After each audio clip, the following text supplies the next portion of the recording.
Ukraine Russia 3 ఏళ్ల యుద్ధంలో కోటాను కోట్ల రూపాయల ఆస్తి నష్టం, లక్షల్లో ప్రాణాలు బలి. అంతేనా, ఇంకా మనం ఊహించని ఎన్నో ఘోరాలు, నేరాలు జరిగాయి. మనకు సుమారుగా 5,000 కిలోమీటర్ల దూరంలో యుద్ధం జరుగుతోంది. అయితే అంత దూరంలో ఏదో జరుగుతుంటే మనకెందుకులే అని అనుకుంటాం. కానీ అక్కడ జరుగుతోంది మనందరిపైన ప్రభావాన్ని చూపెడుతోంది. అవును, రోజు మనం ఇంట్లో వాడే వంట నూనె, సన్ఫ్లవర్ ఆయిల్ అంశం, రోజు మనం వినియోగించే పెట్రోల్, డీజిల్ అంశం ఏదో రకంగా ప్రతి భారతీయుడిపై ప్రభావాన్ని చూపెడుతూనే ఉంది. మనం కొంచెం లోతుగా అధ్యయనం చేస్తే ఉక్రెయిన్పై రష్యా మొదలుపెట్టిన యుద్ధానికి కారణం ఆ దేశం నాటోలో సభ్యదేశంగా చేరుతుందనే. అలా చేరితే తమ భద్రతకు పెను సవాలవుతుందని రష్యా భావించింది.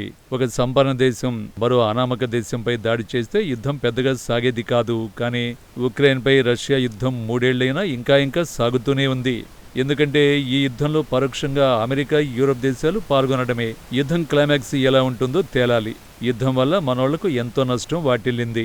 ఉక్రెయిన్ వెళ్లి భారతీయులు, మరి ముఖ్యంగా మన తెలుగు విద్యార్థులు ఎంబీబీఎస్ చదవడమేంటి, విడ్డూరం కాకపోతే అన్న అంశము చర్చకొచ్చింది. మనోళ్ల కోసం రష్యా ప్రధానితో మోడీ సాబు మాట్లాడటం, కాసేపు యుద్ధానికి ఇంటర్వెల్ ఇవ్వడం, మనోళ్లను పొరుగున ఉన్న బెలారస్ మీదుగా ఇండియాకు తరలించడం, ఇలా ఎన్నో అంశాలు చూశాం.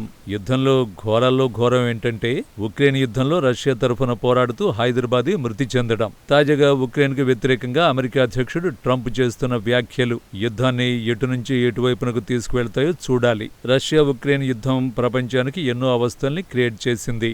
తాజా లెక్కల ప్రకారం ఉక్రెయిన్ వద్ద సుమారుగా 90,96,46,637 కోట్లపై ప్రపంచం కళ్లు పడ్డాయి. ఆ సంపదలో మా వాటా ఇంత అనే లెక్కలేసుకుంటుంటే మా దేశ సంపద ఎవరికి ఇవ్వబోమంటూ అధ్యక్షుడు జెలెన్స్కీ తేల్చి చెబుతున్నాడు. ఉక్రెయిన్ ఖనిజాలపై తమకే ఎక్కువ రైట్స్ ఉండాలని, అప్పుడే ఉక్రెయిన్కు సపోర్ట్ చేస్తా అని ట్రంప్ అంటుంటే అసలు మొత్తం వ్యవహారం ఎటు నుంచి ఎటువైపునకు టర్న్ అవుతుంది అన్నది చూడాలి. మొత్తంగా ఉక్రెయిన్ రష్యా 3 ఏళ్ల యుద్ధం వెనుక అసలు కారణం ముమ్మాటికి ఆధిపత్యం, డబ్బు మాత్రమే.